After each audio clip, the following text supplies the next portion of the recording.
ADAS, a family of systems that has grown substantially over the last 15 years or so. Once reserved for luxury and high-end vehicles, a recent survey performed by AAA shows that almost 93% of all the new cars sold today in the States has at least one advanced driver assist system included. What does that mean for you and your shop? Stick around. That's the topic for today's The Trainer.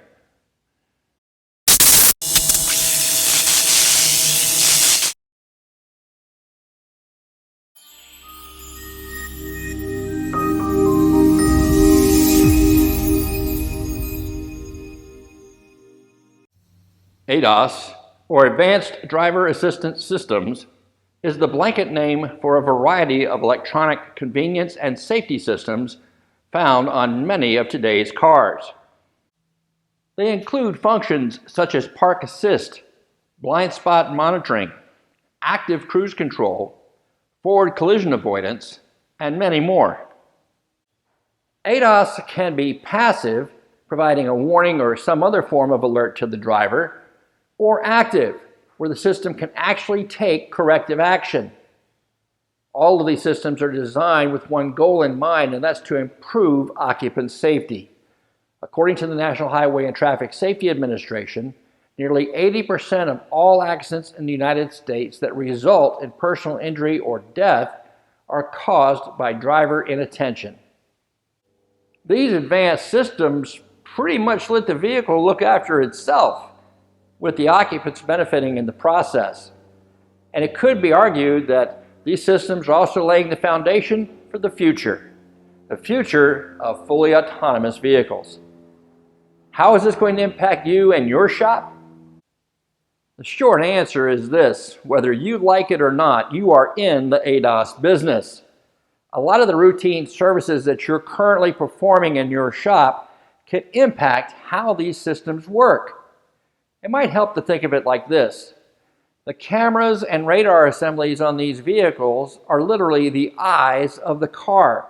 And for these systems to work properly, it has to have 20/20 eyesight, and it has to be looking in the right direction. So any service that you might perform that would alter the ability of the vehicle to see or the direction it was looking at is going to affect how the ADAS systems function. And that could affect how well they can protect the occupants. Consider something as routine as an alignment.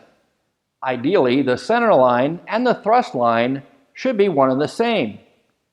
Since the camera and radar arrays are calibrated to the center line, any difference between the two will have the sensors looking off to one side. Think about being behind a vehicle that is dog tracking down the road.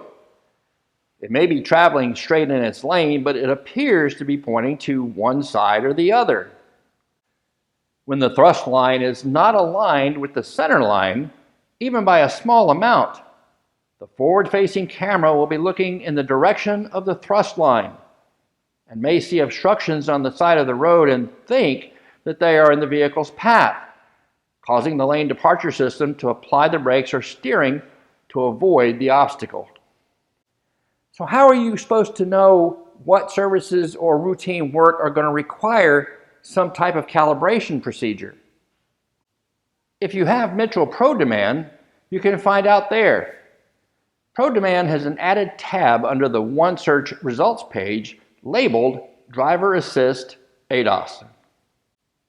Click on this tab to see what types of repair or service procedures may require attention to the related ADAS system. Following the links will also provide you with an overview of how the calibration has to be performed. So how are these calibrations performed? Well, the processes can vary almost as much as the acronyms that the OEMs use to describe similar systems, but they do fall into two basic categories: static calibration or dynamic calibration. Static calibrations make use of very specific targets that are placed at very specific points in front of, beside, or behind the vehicle. And then the vehicle is taught to look for those targets to align and calibrate the sensors and camera. The other is the dynamic calibration, where the vehicle is essentially placed into a learn mode, and then a very specific drive cycle has to be completed for the calibration to take place. Now, a word on static calibrations. As I mentioned, each OEM requires the use of specific targets placed in a very specific space relative to the vehicle, depending on the sensors being calibrated. This requires a lot of space, over 3,000 square feet in some cases, and that space has to be both level and free of any obstruction that could interfere with the sensor's ability to see the target. And don't forget to include the cost of the targets and the specialized equipment that you'll need in order to perform these calibrations successfully.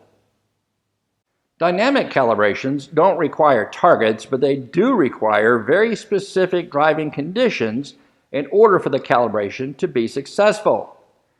Some factors that come into play is the ability to maintain a steady speed without interruption, the presence of some traffic but not too much, even road surfaces that are clearly marked, and the presence of roadside obstacles the camera or radar can learn from. It used to be that when some technologies came along in the past, we as technicians or shop owners could decide whether we wanted to involve ourselves with those types of repairs.